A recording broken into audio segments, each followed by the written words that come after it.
Chotila deputy collector સહિતની ટીમે 11 barrel light diesel ઓઇલનો જથ્થો ઝડપી લીધો છે. ચોટીલા ડેપ્યુટી કલેક્ટર સહિતની ટીમે 11 બેરલ લાઇટ ડીઝલ ઓઇલનો જથ્થો ઝડપી પાડ્યો છે. 1,34,000થી વધુ કિંમતનો ગેરકાયદેસર ડીઝલ ઓઇલનો જથ્થો ઝડપી પાડ્યો છે.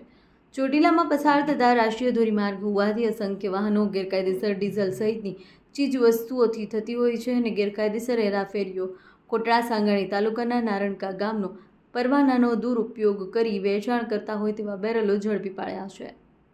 અમદાવાદ તરફ જતા મગરીખડા ગામ પાસે આવેલા હાઈવે પરથી પસાર થઈ રહેલી પિકઅપ વાહનને તલાશી લેતા ઝડપાયો હતો. ગેરકાયદેસર ડીઝલનો જથ્થો કુલ ₹5,34,900થી વધુ રકમનો મુદ્દામાલ ઝડપી સીઝ કરવાથી વધુ કાર્યવાહી હાથ ધરી છે. અહેવાલ માં ન્યૂઝ, ગાંધીનગર.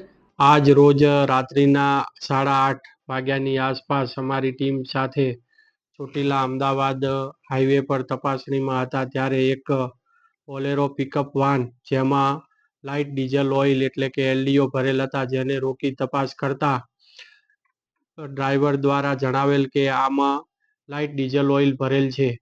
જ્યારે ડ્રાઈવર દ્વારા રજૂ કરેલ પરવાનો તપાસતા પરવાનાની અંદર ધંધાનું સ્થળ ગામ નારણકા, તાલુકો કોટડા સાંગાણી દર્શાવેલ હતો અને પરવાનામાં તેમજ ગુજરાત આવશ્યક ચીજ વસ્તુ પરવાના નિયંત્રણ ને જથ્થા જાહેરાત 1981ના કંટ્રોલ ઓર્ડરની કંડિકા 18.3.1 અને 2માં સ્પષ્ટ જોગવાઈ છે કે પરવાનેદાર દ્વારા ધંધાના સ્થળ સિવાય અન્ય કોઈ સ્થળે વેપાર કરવો નહીં, સ્ટોર કરવો નહીં કે વેચાણ કરવો નહીં અથવા તો ડિલિવર કરવો નહીં.